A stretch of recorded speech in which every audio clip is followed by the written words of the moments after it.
Okay, so the heavy lifting is mostly done for. We have enough background knowledge that we can start to tackle the endocannabinoid system.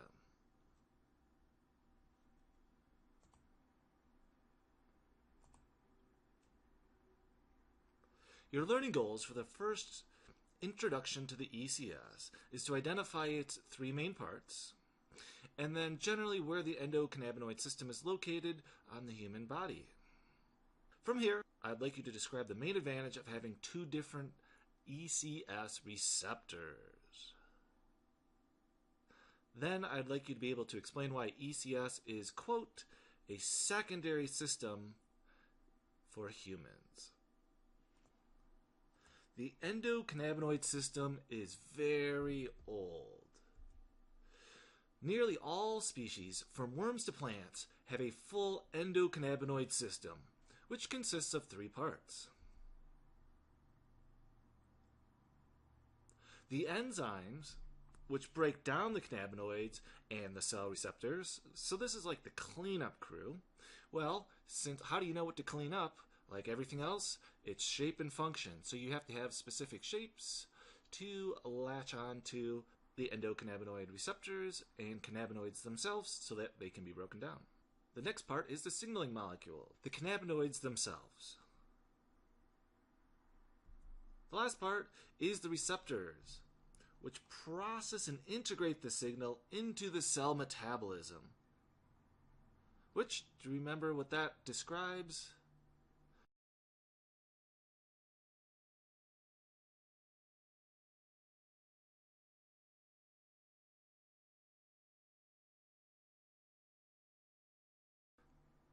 Oh yeah, the sum total of all chemical reactions, all the building and breaking that's going on at any given time. So those are the three parts of the ECS. Cannabinoid signaling occurs when the naturally occurring cannabinoids bind to their specific receptors. Information is also transmitted when THC or synthetic cannabinoids are consumed by agents. And these will bond to the cannabinoid receptors as well. Most all the varieties of cannabinoids can bind to CB1, CB2, and TRPV1, which is a vanillinoid receptor, and essentially, what does that mean? Functions like a cannabinoid type receptor. We call these G protein receptors. CBD, by contrast, affects biological networks downstream from the cannabinoid receptors. However, the networks that CBD influences do influence the cannabinoid signaling process. And we will explore the mechanism of action in a little bit more detail when we study the brain. The endocannabinoid system is located on every cell in the human body. However, its function and expression on each of these cells varies by a multitude of factors, such as what type of cell it is, the time of day, and many other initial conditions. The CB1 receptor and its pathway is mostly located on nerve cells, both in the brain and in the periphery. The CB2 receptor and its pathway is found a little bit more so on immune cells. In fact, much more is its use implemented on immune cells, digestive organs, and on the microglia, which is a support cell within the brain and essentially an immune type support cell within the brain. Both versions of the cannabinoid receptors act to modify other signals which the cells are receiving at that time. So again, it's a secondary messaging system. It modifies the original message being sent. So what is the purpose of having two variations of cannabinoid receptors? I bet by now you can probably infer.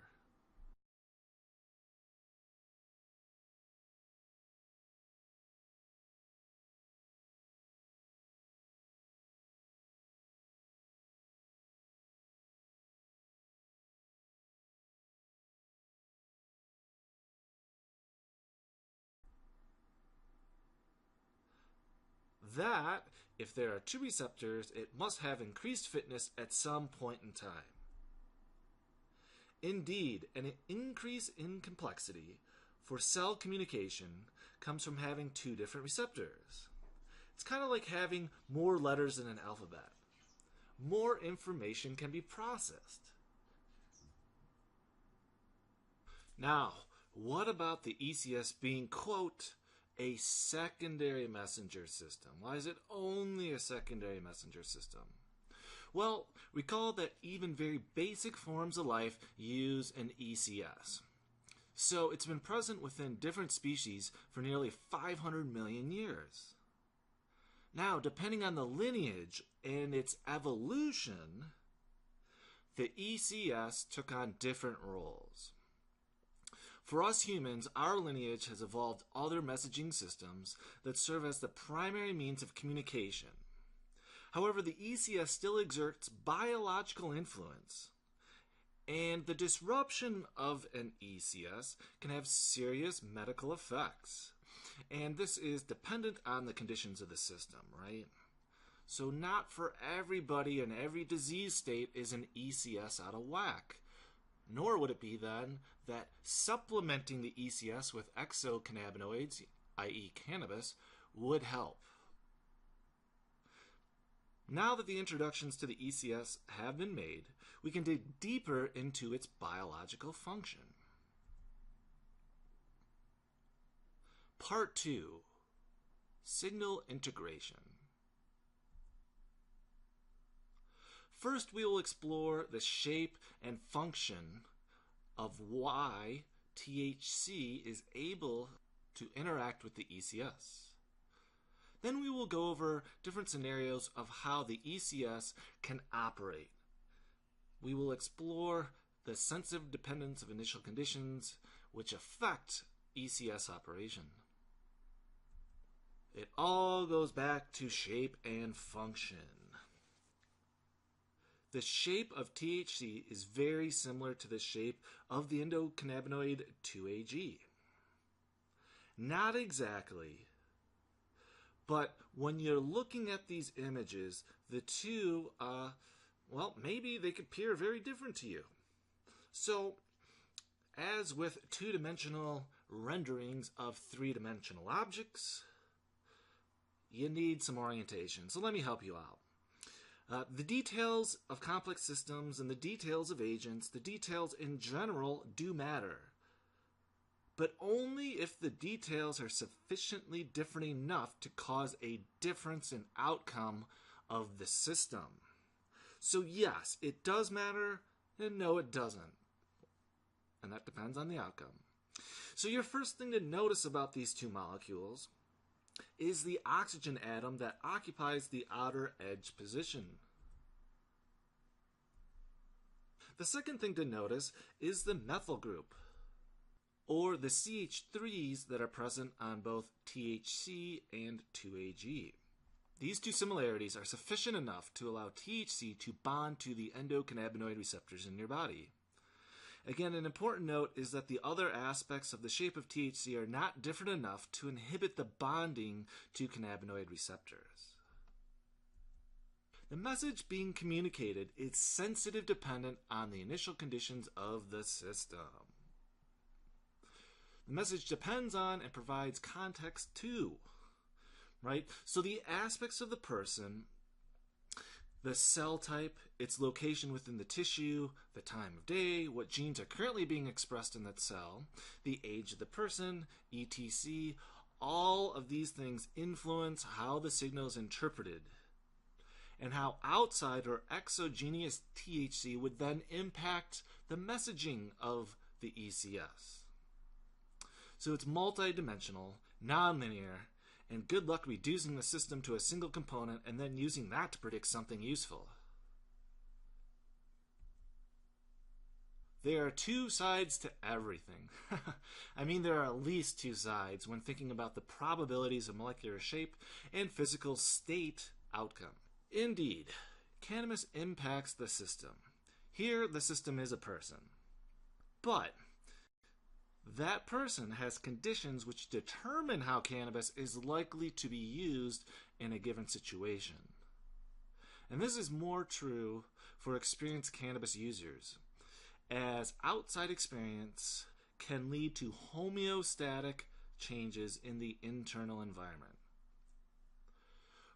That's a fancy way of saying that you're resetting homeostasis, and there's an aspect of tolerance that will be gained by the system based on the repeated use, which changes the state of the system continuously. Depending on the time of day, cannabis can make you alert, or it can make you sleepy. But this is also dependent on the amount of cannabinoids and the ratio of them, and the strand-specific terpenes the plant produces. Furthermore, the age and experience of the consumer also lead to different outcomes. A 13-year-old, which as a scientist I highly discourage anyone under 21 from using recreational cannabis, a 13-year-old will have a different response than a 31-year-old. Someone who is prone to anxiety would do better consuming a cannabinoid profile with some CBD rather than a high THC with no CBD strand. Why? Because the starting conditions of the people's receptors patterns and the response to these receptor pattern changes are such that high THC is likely to lead to states that come with feelings of high anxiety. There are many different starting conditions which lead to different outcomes. This is not to say that every cannabis experience is qualitatively different. However, there are many patterns of effect and effect depending on the starting conditions of the system. In no cannabis study that I am aware of are terpenes monitored. And again, what we're going to learn soon is that current research suggests that most of the affective, the emotionally perceived differences, the feelings of the difference from an indica or sativa are mostly due to terpene profile. So this is a big deal. As objects of information, once the cannabinoid signal is processed, a new output or system state is achieved. Quite often, its medical use is to restore a perceived or actual physical state of homeostasis. Given that the cannabinoids are objects of information and that most can bond to specific receptors or interact with downstream pathways of the ECS, the amount and ratios of these different shaped molecules will produce a different experience, physiologically and affectively. Indeed, even having a 0.1% of total cannabinoid profile being CBD will lead to a vastly different perceived effect for a cannabis strand. Time to step into a different dimension. And for that, we're going to get rid of humans for the moment and talk about the evolution of this species, C. sativa. In this dimension, let's go over the logic, the reasons of why an attractor state for the evolution of a C. sativa type species would exist in the first place. So, 1. It's an old system that is functional within the majority of species on Earth. 2. ECS activation leads to physiological effects, and some of these effects are harmful.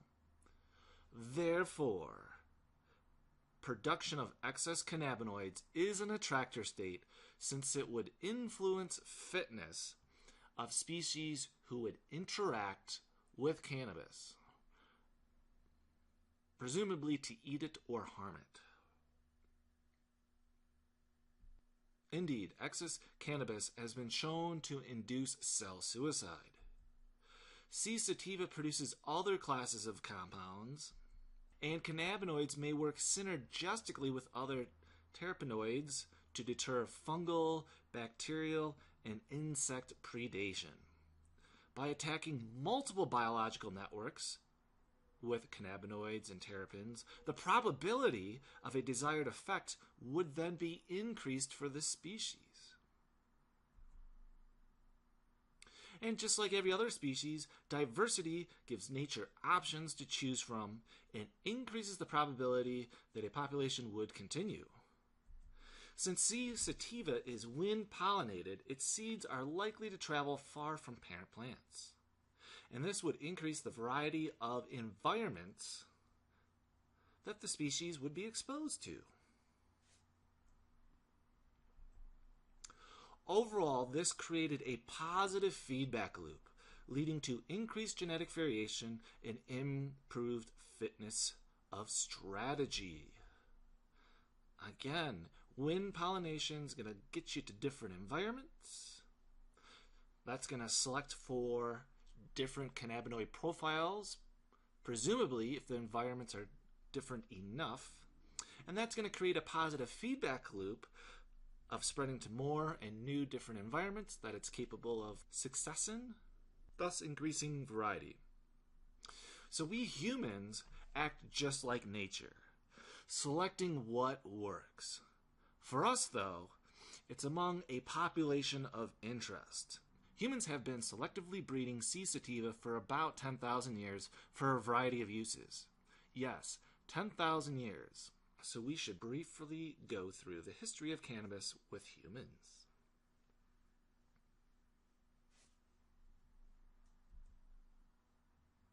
Historical evidence. Right, so just like every other structure, historical documents require maintenance and thus energy of a system. Many civilizations have come and gone without our recorded knowledge or with minimal evidence remaining of their culture. So it's quite natural, then, that those civilizations which have been maintained would have historical evidence of the role cannabis, in those early days when humans abandoned nomadic life, played in civilization.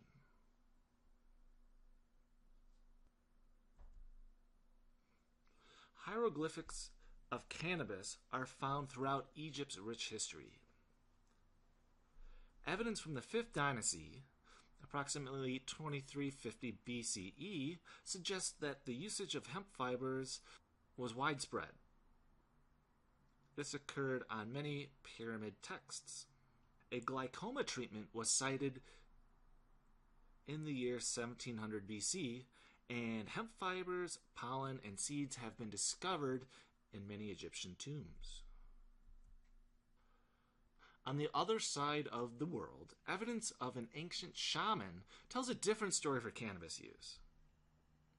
In recent times, ancient tombs were discovered in China's Gobi Desert, near Turpan. In one of the tombs, identified as M90, were the remains of a man who was buried with several artifacts that suggest he was a shaman. One of these artifacts was a container that included 789 grams of cannabis material. The absence of stalks, branches, or male plant material suggests that the cannabis was meant to be consumed. Furthermore, large volumes of CBO was identified. CBO is what THC degrades into as time forces the bonds which maintains the shape of THC to break. These lines of evidence suggest that cannabis was used to alter mental states. Industrious use of cannabis, commonly known as hemp, has been documented in China, dating back about 6,000 years.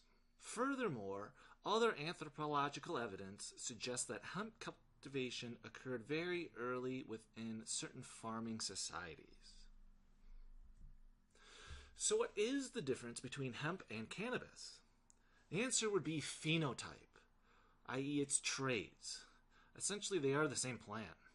In 2011, a genomic study comparing Finola hemp to purple Kush was completed to help make sense of these differences. Results show two potential differences among the genetic codes which would explain differences in THC production. The changes take place in regions coding for the enzymes that make the cannabinoids from fatty acids. The enzymes THCAS and CBDA compete for the fatty acids which are altered into cannabis. So, different levels of THCAS or CBDA would lead to different outcomes in cannabinoid profile. Let's speak to another set of changes in the genomes of the high and low producing THC strands. And we can also include the reasoning for selection with a few premises. One premise is there's not an unlimited amount of anything. So therefore, there's not an unlimited amount of precursor fatty acids. So what should be done? Should we make more THC or should we make more CBD? Well, it depends on the value and fitness of how the cannabinoids interact within that environment. So, in different environments, it was more or less useful to have THCAS or CBDA. And boom, now you've got a reason for two different varieties. Another possibility would be that some of the plants did well, just happen to have mutations in those areas that would produce noise and decrease thermodynamic costs, and thus creating a small increased value. Having different amounts of THCA or CBDA is an example of sensitive dependence on the initial conditions. Now, this output depends on the start, right? Now, further analysis of these two genomes showed 3 sequences for CBDA that had frame shift mutations. Now, frame shift mutations likely lead to nonsense genetic outcomes. You're changing the genetic code so much that proteins will not be made. Looking further into the genetic code, there was also premature stop signals within the DNA sequences for CBD.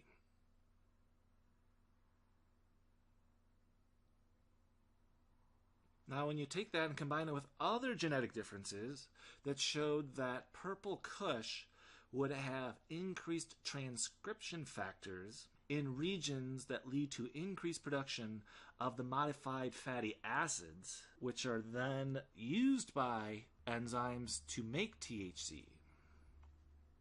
So if you put it all together, the increased transcription factors of purple Kush and the deleterious changes in the CBD enzymes cause purple Kush to have increased levels of THC production.